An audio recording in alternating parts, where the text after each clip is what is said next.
Welcome back to Living in the Word, and today we're looking at Abraham being tested. So let's begin. So Genesis 22 verses 1 to 8. And it happened that after these things God tested Abraham, and he said to him, Abraham. And he said, Here I am. And he said, Take your son, your only child Isaac, whom you love, and go to the land of Moriah, and offer him there as a burnt offering on one of the mountains where I will tell you. And Abraham rose up early in the morning and saddled his donkey, and he took two of his servants with him, and Isaac his son. And he chopped wood for a burnt offering, and he got up and went to the place which God had told him. On the third day Abraham lifted up his eyes, and he saw the place at a distance. And Abraham said to his servants, You stay here with the donkey, and I and the boy will go up there. We will worship, then we will return to you. And Abraham took the wood of the burnt offering and placed it on Isaac his son. And he took the fire in his hand and the knife, and the two of them went together. And Isaac said to Abraham his father, My father. And he said, Here I am, my son. And he said, Here is the fire and the wood, but where is the lamb for a burnt offering? And Abraham said, God will provide the lamb for a burnt offering, my son. And the two of them went together. Here God is testing Abraham's faith. He has promised Abraham a son to Sarah in their old age, and that their descendants shall be as numerous as the stars and the sand. Now, Abraham must be wondering how God will fulfill this promise with his only son Isaac sacrificed. But in verse 5, he speaks prophetic words to the young men who travel with him, saying, We will come back to you.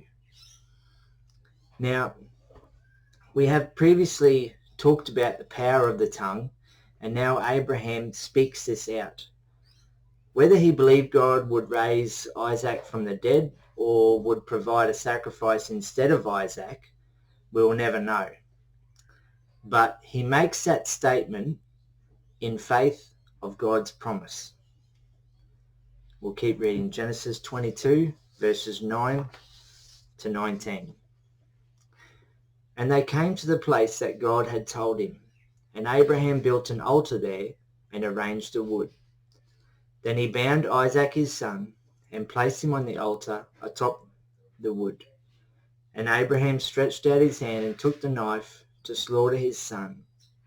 And the angel of Yahweh called to him from heaven and said, Abraham, Abraham. And he said, Here I am. And he said, Do not stretch out your hand against the boy. Do not do anything to him. For now I know that you are one who fears God, since you have not withheld your son, your only child, from me. And Abraham lifted up his eyes and looked, and behold, a ram was caught in the thicket by his horns. And Abraham went and took the ram and offered it as a burnt offering in place of his son. And Abraham called the name of that place, Yahweh will provide, for which reason it is said today, On the mountain of Yahweh it shall be provided.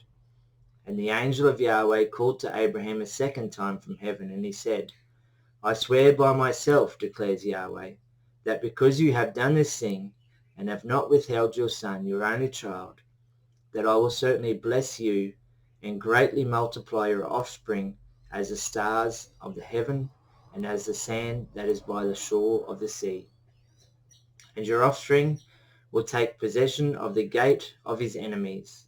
All the nations of earth will be blessed through your offspring, because you have listened to my voice. And Abraham returned to his servants, and they got up and went together to Beersheba, and Abraham lived in Beersheba.